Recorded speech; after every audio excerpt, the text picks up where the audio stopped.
Minggu yang lalu kita telah melihat firman Tuhan mengenai penyangkalan diri. Keselamatan memang anugerah. Firman Tuhan berkata, dengan anugerah itu kami selamatkan oleh sebab iman. Bukan hasil usahamu, bukan hasil pekerjaanmu. Namun firman Tuhan berkata, sesudah kita selamat, kita perlu menyangkal diri. Kita perlu menolak dosa. Berkata tidak kepada kehendak daging ini. Ya. Kita tidak bisa mengikut Yesus lalu mengikut kehendak daging, tidak bisa, saudaraku. Untuk itulah gunanya Roh Kudus diberikan, supaya dengan Roh itu kita mematikan perbuatan tubuh ini, supaya kita jangan melakukan kehendak kita, tetapi kita melakukan kehendak Tuhan, supaya kita bisa hidup suci. Firman Tuhan berkata, jikalau kamu hidup menurut kehendak daging, walaupun kamu sudah selamat, sudah lahir baru, kamu akan mati kelak. Sebab ini tertulis dalam buku Roma 8 ayat 13. Yang dituliskan pada sidang Tuhan di Roma yang sudah selamat. Tetapi tinggalkanlah semua kehendak daging, tinggalkanlah semua perkara-perkara lama dalam hidupmu. Firman Tuhan berkata. Dan buku Roma pasal 12 ayat 2 berkata, janganlah kamu menjadi serupa dengan dunia ini. Janganlah kamu serupa dengan dunia ini. Dan firman Tuhan juga berkata, barang siapa mengasihi dunia ini, tidak ada padanya kasih Bapa. Tidak ada padanya kasih Bapa. Jadi kita harus pilih salah satu. Kita mengasihi dunia, lalu tidak ada pada kita kasih Bapa. Kalau kita mengasihi Bapa, kita tidak bisa mengasihi dunia ini. Kalau kita mengasihi Tuhan, tidak bisa bersama-sama dengan mengasihi dunia ini. Dan segala sesuatu yang dalam dunia ini. Dan sistem hidup dunia ini. Tidak bisa kita kasihi. Sistem hidup orang dunia ini menikmati hidup. Dan hari Minggu telah kita dengarkan saudaraku bahwasanya benih yang jatuh di tanah yang berduri itu, ya, dikatakan bahwa duri itu adalah kenikmatan hidup, ya, menikmati kehendak daging ini, suka akan kemewahan dunia ini. Firman Tuhan berkata itu membunuh benih tersebut sehingga dia tidak berbuah. Oleh sebab itu, angkatlah salib, amin saudara, ya. Bahwa orang yang sudah disalib itu dia tidak kepingin dunia. Paulus bisa berkata, dunia telah tersalib bagiku dan aku tersalib bagi dunia. Aku tidak tertarik lagi kepada dunia, dia katakan. Dunia tidak bisa menarik aku lagi. Demikian sebenarnya manusia lama kita yang harus disalibkan sungguh-sungguh. Siaku kita disalibkan sungguh-sungguh, ya. Dan mati di kayu salib. Firman Tuhan berkata, sebiji gandum tidak akan bisa bertumbuh dan berbuah banyak kalau ia tidak jatuh ke tanah. Tapi kalau ia jatuh ke tanah dan mati, barulah ia tumbuh dan berbuah banyak. Kita juga harus mati. Manusia lama kita mati supaya kita bisa berbuah banyak, Tuhan bisa memakai kita. Amin saudara. Ya. Oleh sebab itu firman Tuhan minggu yang lalu, seberapa teguhkah keselamatan jiwa kita. Biarlah keselamatan jiwa kita begitu teguh pada akhir zaman ini. Amin saudara. Ya, karena pada akhir zaman saudaraku, roh jahat tambah giat bekerja. Kalau keadaan keselamatan kita sebagai waktu-waktu yang lalu saja kita tidak akan bertahan. Kita harus bertambah teguh dari waktu-waktu yang lalu. Roh jahat bertambah-tambah aktif. Pada akhir zaman, kejahatan bertambah-tambah. Keadaan sukar akan bertambah-tambah, firman Tuhan berkata. Ya, jangan sampai terjadi kasih anak-anak Tuhan jadi dingin. Tetapi biarlah rohmu menyala-nyala dan layanilah Tuhan pada akhir zaman ini. Jangan pernah kendor kerinduan kita untuk melayani Tuhan. Ya. Walaupun ada kesalahan, bangun dan bangkit dan bertobat. Amin saudara. Jangan pula tetap dalam kesalahan tersebut. Kalau kita sudah mengetahui ada kehendak daging, marilah bertobat. Jangan pula tetap dalam kehendak daging, jangan dipelihara manusia lama itu. Amin saudara. Nah, saudara yang kasih dalam nama Yesus, hari ini kita melihat lagi firman Tuhan, seberapa besarkah kesetiaan kita kepada Tuhan Yesus. Seberapa besarkah kesetiaan kita kepada Tuhan Yesus. Atau dengan mudah saja kita bisa menyangkal dia kalau memang ada ancaman misalnya perlakuan nyaya, saudara. Nah, kita dengan mudah saja menyangkal Yesus, ya, atau mengikuti ilah-ilah yang lain, saudaraku. Kita membaca Keluaran 32 ayat 19 sampai 28. Keluaran 32 ayat 19 sampai 28. Keluaran 32 ayat 1 dulu, ayat 1 ya. Ayat 1 dapat? Mari kita baca ayat 1. Ketika bangsa itu melihat bahwa Musa mengundur-undur turun dari gunung itu, maka berkumpullah mereka mengerumuni Harun dan berkata kepadanya, Mari buatlah untuk kami Allah yang akan berjalan di depan kami. Sebab Musa ini yang telah memimpin kami keluar dari tanah Mesir, kami tidak tahu apa yang telah terjadi dengan dia. Ayat 19. Sama-sama.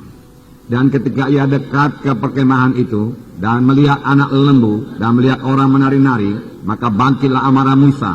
Dilemparkannya lah kedua loh itu dari tangannya, dan dipecahkannya pada kaki gunung itu. Sesudah itu diambilnya anak lembu yang dibuat mereka itu, dibakarnya dengan api, dan digilingnya sampai halus. Kemudian ditaburkannya ke atas air, dan disuruhnya diminum oleh orang Israel. Lalu berkatalah Musa kepada Harun, apakah yang telah dilakukan bangsa ini kepadamu, sehingga engkau mendatangkan dosa yang sebesar itu kepada mereka? Tetapi jawab Harun, janganlah bangkit amarah Tuanku. Engkau sendiri tahu bahwa bangsa ini jahat semata-mata. Mereka berkata kepadaku, buatlah untuk kami Allah yang akan berjalan di depan kami. Sebab Musa ini yang telah memimpin kami keluar dari tanah Mesir, kami tidak tahu apa yang telah terjadi dengan dia. Lalu aku berkata kepada mereka, siapa yang mempunyai emas haruslah menanggalkannya. Mereka memberikannya kepadaku, dan aku melemparkannya ke dalam api, dan keluarlah anak lembu itu.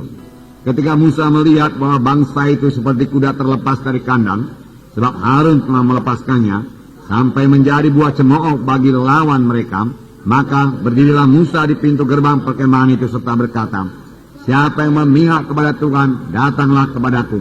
Lalu berkumpullah kepadanya seluruh Bani Lewi.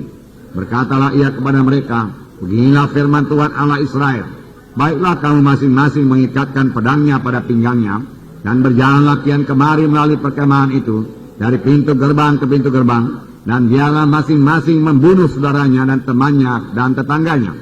Bani Lewi melakukan seperti yang dikatakan Musa, dan pada hari itu tewaslah kira-kira 3.000 orang dari bangsa itu. Sampai sini. Nah, saudara, bangsa Israel membuat berhala dari anak lembu emas. Ini terjadi, saudaraku, hanya beberapa bulan saja setelah mereka keluar dari Mesir. Hanya beberapa bulan saja, beberapa waktu saja. Ya, setelah mereka bebas daripada perbudakan yang begitu menindas mereka. Mereka telah mengalami kuasa Tuhan yang sangat luar biasa. Mestinya mereka masih ingat bahwasanya Tuhan membebaskan mereka dengan penunjukan kuasa Tuhan, demonstrasi kuasa Tuhan yang sangat besar di tanah Mesir. Mulai daripada Tuhan mengubah air menjadi darah, kemudian katak, kemudian lalat, pikat, kemudian penyakit sampar pada binatang-binatang, bisu, hujan es, belalang, gelap gulita, lalu kematian anak sulung. Pada saat kematian anak sulung ini mereka tidak tahan lagi, dan orang Mesir menyuruh mereka supaya meninggalkan tanah Mesir. Lalu mereka berangkat keluar dengan membawa harta-harta yang begitu banyak, karena Tuhan membuka hati orang Mesir sehingga mereka menyerahkan harta-hartanya. Dalam satu malam saja mereka sudah menjadi kaya raya. Lalu mereka bebas. Tetapi orang Mesir, Firaun mengejarnya, dan sampai Laut Kulsum. Kuasa Tuhan nyata lagi. Tuhan membelah Laut Kulsum dan membiarkan bangsa Israel menyeberang. Bangsa Mesir mencoba mengejarnya dari belakang, tetapi ia tenggelam dalam laut karena Tuhan menutup laut tersebut. Semua mereka tiba di Gunung Sinai. Di Gunung Sinai Tuhan menyatakan kemuliaannya, sehingga bangsa Israel gemetar ketakutan. Dan di Gunung Sinai Tuhan memberikan 10 hukum kepada bangsa Israel. Pada bangsa Israel. Nah, saudara, 10 hukum itu, saudaraku, ya, salah satu diantaranya Keluaran 20, saya bacakan kepada saudara. Ayat 2 mulai, akulah Tuhan Allahmu yang membawa engkau keluar dari tanah Mesir, dari tempat perbudakan. Jangan ada padamu Allah lain di hadapanku. Janganlah membuat bagimu patung yang menyerupai apapun yang ada di langit di atas, atau yang ada di bumi di bawah, atau yang ada di dalam air di bawah bumi. Jangan sujud menyembah kepadanya, atau beribadah kepadanya, sebab aku Tuhan Allahmu adalah Allah yang cemburu, yang membalaskan kesalahan kepada kesalahan bapa kepada anak-anaknya, kepada keturunan yang ketiga dan keempat dari orang-orang yang membenci aku. Nah, jelas sekali firman Tuhan berkata di sini, jangan ada padamu Allah lain di hadapanku. Jangan buat patung, jangan sujud menyembah kepadanya, jangan beribadah kepadanya. Aku Tuhan yang cemburu. Aku akan membalas kejahatan bapa kepada anak-anaknya, kepada cucu-cucunya, sampai kepada keturunan keempat. dari orang-orang yang membenci aku. Jadi Tuhan saudaraku, Tuhan yang tegas, ya, yang membalas kesalahan dikatakan sampai kepada anak cucu, turunan keempat itu cicit, saudaraku. Nah, saudara yang kekasih dalam nama Yesus, sesudah Tuhan memberikan 10 firman ini dan seterusnya, boleh saudara baca Keluaran 20, lalu Musa naik ke atas gunung, lalu tinggal di sana 40 hari 40 malam lamanya. Musa tidak makan dan juga tidak minum. Firman Tuhan berkata, saudara boleh baca buku Keluaran ini, ya, karena dia berada di hadirat Tuhan. Dia begitu dekat dengan Tuhan. Dia dengar suara Tuhan. Dan Tuhan mulai menulis 10 hukum. Tuhan sudah menulisnya pada kedua loh batu itu. Tangan Tuhan yang menulis itu, saudara. Dan itu sangat baiklah adanya, saudara. Nah, tetapi apa yang terjadi kepada bangsa Israel di bawah, saudara, yang ditinggalkan Musa? Dari Keluaran 32, ketika bangsa itu melihat bahwa Musa mengundur-undurkan turun dari gunung itu, maka berkumpullah mereka mengurumuni Harun dan berkata kepadanya, mari buatlah untuk kami Allah, ya, yang akan berjalan di depan kami. Betapa bodohnya mereka ini. Mereka mau membuat Allah yang akan berjalan di muka kami, dikatakan. Ya, sebab orang yang memimpin kami keluar dari Mesir, Musa, ya, kami tidak tahu apa yang jadi kepadanya. 40 hari 40 malam dia tidak turun-turun dari gunung. Oleh sebab itu buatlah kepada kami Allah. Dan Harun tidak tegas dalam hal ini. Harun berkata, bukalah perhiasanmu semua, dia katakan. Ya. Lalu saudaraku, dituangnya lah perhiasan itu, emas-emas itu semua. Lalu jahitlah anak lembu emas. Dan dia berkata, inilah Allahmu yang melepaskan engkau daripada tanah Mesir, yang menuntun engkau keluar dari tanah Mesir. Besok kita pesta, dia katakan. Besok kita hari raya.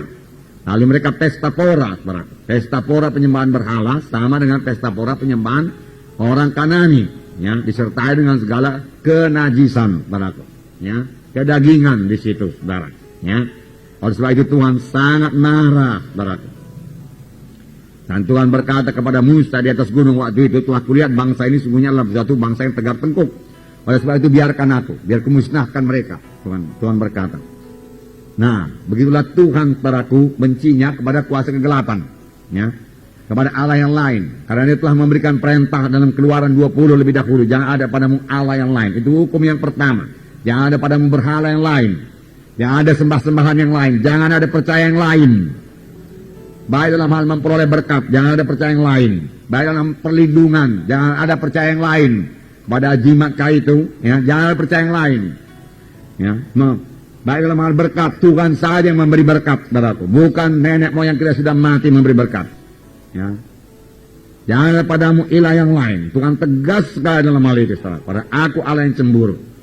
Nah, di sini Tuhan berkata, saudaraku, aku musnahkan mereka itu, Musa, dia katakan. Dan aku menjadikan satu bangsa yang besar daripadamu. Tapi Musa melunakkan hati Tuhan. Janganlah begitu, Tuhan dikatakan. Ingatlah akan Abraham, Ishak, Yakub, hamba-hambamu yang kau pilih. Mereka itu kan keturunannya. Apa pula nanti kata bangsa Kanaan ini semua, kata bangsa-bangsa yang lain. Apakah karena engkau tidak sanggup memimpin mereka sampai ke tanah perjanjian yang kau janjikan? Saudaraku, Tuhan, saudaraku, dikatakan, ya, menyesal, saudaraku. Nah, ya, tidak jadi Tuhan musnahkan. Tetapi hukuman tetap ada, saudaraku. Hanya karena Musa sajalah bangsa Israel masih disertai Tuhan. Pada waktu itu Tuhan sudah berkata, aku tidak menyertai kamu lagi. Aku memang tidak memusnahkan mereka. Tapi aku tidak menyertai kamu lagi. Aku menyuruh seorang malaikatku berjalan di hadapanmu. Dan malaikat itu akan mengalahkan, dia katakan, segala suku-suku bangsa di tanah Kanaan. Jadi satu malaikat pun bisa mengalahkan segala suku-suku bangsa di tanah Kanaan. Luar biasa kuasa malaikat. Amin, saudara. Apalagi kuasa Tuhan.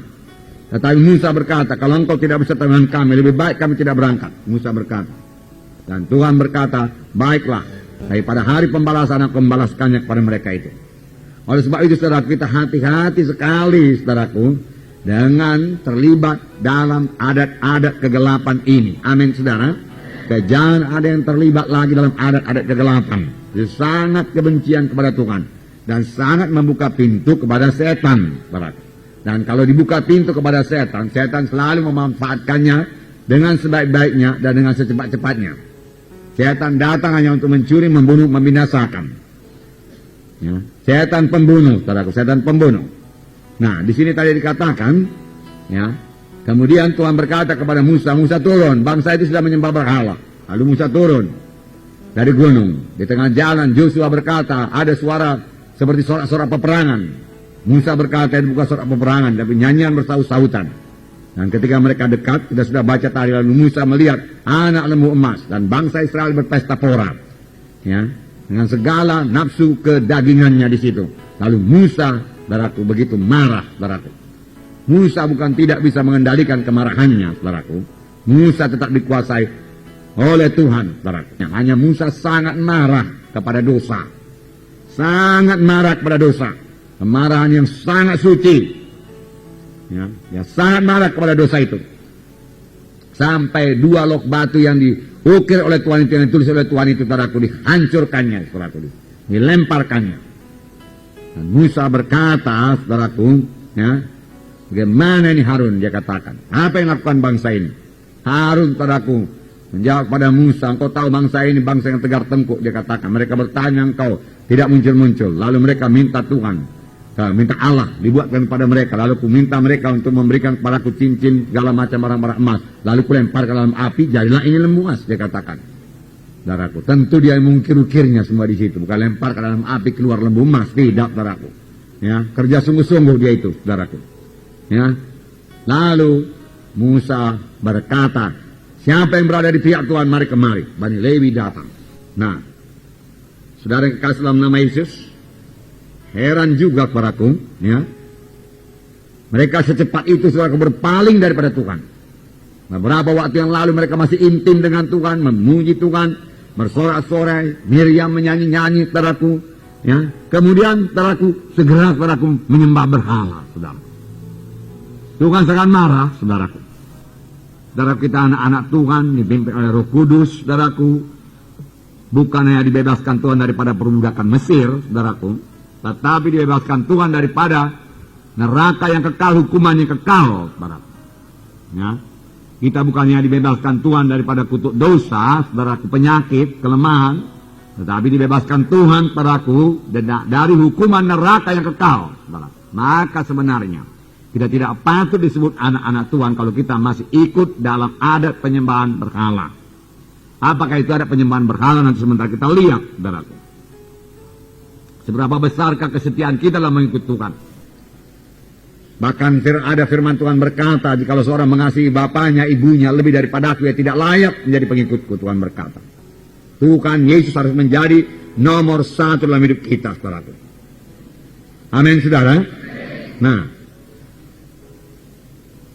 Tuhan sekarang ini memang tidak menyuruh kita membunuh dengan pedang, saudaraku. Bahkan Tuhan sendiri, saudaraku, dalam di Taman Getsemani, waktu dia ditangkap, Petrus menghunus pedangnya. Tuhan berkata, sarungkan pedangmu, Petrus, karena orang yang memakai pedang akan mati dimakan pedang, saudaraku. Tetapi mengapa ini masih ada dalam Alkitab ini? Supaya kita bisa menetapkan sikap hati kita yang sangat tegas, saudaraku. Supaya kita bisa menyatakan sikap hati kita yang sangat tegas untuk tidak terlibat, saudaraku, dalam segala macam adat kegelapan tersebut. Ya. Tidak ada sangkut paut lagi. Ya. Jangan dibiarkan, saudaraku. Itu harus tegas, saudaraku. Ya. Tegas menolak kuasa-kuasa kegelapan. Ya. Mari berada di pihak terang. Ya. Terang, Allah itu terang adanya, saudaraku. Ya. Bencilah akan kegelapan, saudaraku. Berada dalam kesucian, bencilah akan yang najis, saudaraku. Berada dalam kebenaran, bencilah akan segala sesuatu yang salah. Amin. Itulah artinya mengikut Tuhan Yesus. Bukan mengikut Tuhan Yesus, haleluya, kuterima engkau Tuhan sebagai Tuhan dan Juru Selamatku. Mari Tuhan masuk dalam hatiku. Kemudian tidak ada meninggalkan apa-apa, saudaraku. Petrus berkata, kami meninggalkan segala sesuatu untuk mengikuti kau. Petrus bukan hanya meninggalkan dosa, dia meninggalkan hartanya, dia meninggalkan pekerjaannya, dia meninggalkan nelayannya, dia meninggalkan perahunya, dia meninggalkan keluarganya. Dia tinggalkan semua untuk mengikut Yesus, saudaraku. Sebenarnya bagi kita yang berkeluarga, Tuhan tidak suruh kita meninggalkan keluarga. Tetapi jangan sampai keluarga kita, kalaupun ada mereka yang tidak percaya kepada Tuhan, menarik kita keluar lagi dari jalan Tuhan. Kita yang menarik mereka masuk pada jalan Tuhan. Amin.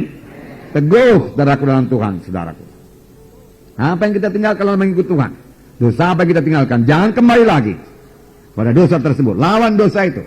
Karena Tuhan ada dalam saudara. Roh Kudus ada dalam saudara. Maka saudara sanggup mengalahkan dosa itu. Amin. Haleluya. Beri tepuk tangan yang meriah kepada Tuhan. Inilah kesetiaan yang diminta Tuhan dari anak-anaknya. Tuhan minta kita setia. Kesetiaannya sedemikian rupa lah. Diminta Tuhan dari anak-anaknya. Saya bacakan pada saudara Matius pasal 10 ayat 34 sampai 38. Matius pasal 10. Ayat 34. Janganlah kamu menyangka aku datang untuk membawa damai di atas bumi. Ya, aku datang bukan untuk membawa damai, melainkan pedang. Pedang membawa pemisahan, saudara. Ya. Tuhan Yesus tidak bisa berdamai dengan kuasa-kuasa kegelapan. Dan Tuhan minta kita juga tidak berdamai, tidak kompromi dengan saudara-saudara kita yang masih dalam kegelapan. Kita mengasihi mereka itu, amin saudara. Kita rindu dia selamat. Tetapi kalau kita ikut dia, bukan saja kita tidak selamat, dia pun tidak selamat. Tetapi kalau kita berdiri di atas kebenaran Tuhan, ada kuasa Tuhan pada kita.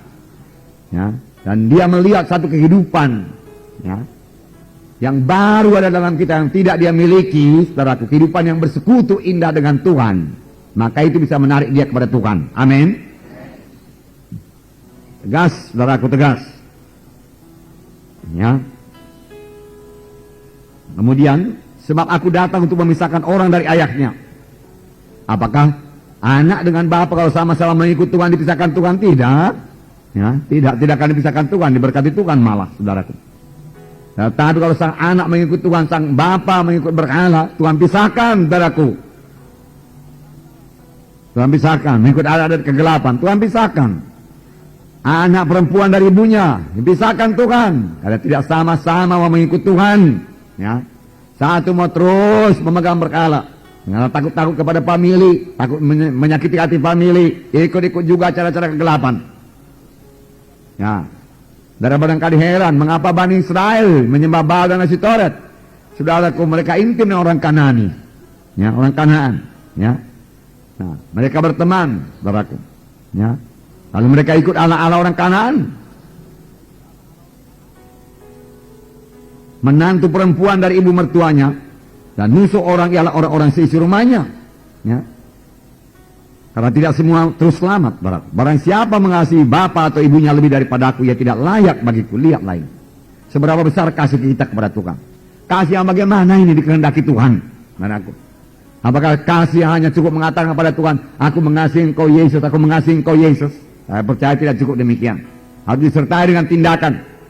Saya buangkan semua kegelapan Tuhan. Ya, saya tidak mau terlibat lagi dengan acara-acara kegelapan. Tidak ada sangkut pautku lagi dengan acara kegelapan. Saudaraku, ini bukan hanya bagi saudara, tapi bagi semua anggota-anggota KKS saudara. Amin, saudara. Harus memikul salib, menyangkal diri. Baru bisa layak jadi anak Tuhan, layak jadi pelayan-pelayan Tuhan. Saudaraku. Nah, ini firman Tuhan untuk mendewasa rohani saudara. Amin, saudara. Ya. Pada waktunya saudara harus menyangkal diri. Amin. Nah, saudara yang kekasih dalam nama Yesus, ya, jadi nomor satu yang paling utama dalam itu dia Tuhan Yesus. Yang lainnya tambahan saja semua itu. Bahkan kalau kita mengikut Yesus, lebih banyak lagi tambahkan Tuhan kepada kita, saudara. Tapi nomor satu Yesus. Mensukacitakan hati Yesus dengan penyangkalan diri yang sungguh-sungguh, dengan tidak terlibat dengan kuasa kegelapan. Tetapi itulah dia kasih yang dikehendaki Tuhan. Amin, saudara. Tidak, saudaraku, perintah-perintah, saudaraku. Tidak. Tegas, harus tegas. Jadi sebelum terjadi sidang yang tegas ini, saudaraku. Dan Tuhan bekerja dalam sidang ini. Sampai sekarang ini, saudaraku. Itu sebabnya jiwa-jiwa datang. Itu Roh Kudus sangat kuat, saudaraku. Saya lihat dalam doa semalaman, saudaraku. Jiwa-jiwa masih datang untuk berdoa semalaman. Banyak yang datang, saudaraku. Dalam pekerjaan Roh Kudus. Saudara kita ini, saudara, pemimpin KKS, saya mengatakan pada saudara, saudara mengerjakan pekerjaan Tuhan. Ya, mengerjakan pekerjaan Roh Kudus. Amin. Bukan mengerjakan pekerjaan manusia. Dan mengerjakan pekerjaan Roh Kudus harus menurut kehendak Roh Kudus. Bukan kehendak saudara. Kalau saudara mau berhasil. Firman Tuhan berkata bukan oleh kuat, bukan oleh gagah, tapi oleh Rohku juga yaitu akan jadi. Oleh sebab itu kita harus bersekutu dengan Roh Kudus. Tapi kalau kita tidak hidup dalam kesucian, kita tidak bisa bersekutu dengan Roh Kudus. Dan kalau kita tidak bersekutu dengan Roh Kudus, saudaraku, saudara, Roh Kudus tidak bisa bekerja dalam kebaktian kita. Dan kebaktian kita hanya akan, saudaraku, dikuasai oleh kuasa, ya, kuasa manusiawi saja. Seberapa kuat kita, saudaraku, secara manusiawi, menahan dia dalam kebaktian, menahan dia dalam KKS, begitu saja. Ya, Roh Kudus tidak bisa bekerja dengan bebas. Oleh sebab itu, mari masuk dalam kesucian Tuhan. Sehingga persekutuan saudara dengan Roh Kudus begitu indah. Saudara intim dengan Roh Kudus, Nah, saudara diurapi Roh Kudus. Amin. Rindu akan urapan Roh Kudus yang pertama-tama dalam pelayanan saudara. Amin. Ya, rindu. Ya, doakan dengan sungguh-sungguh. Dan doakan sampai Roh Kudus turun. Ya, ini masanya Roh Kudus bekerja.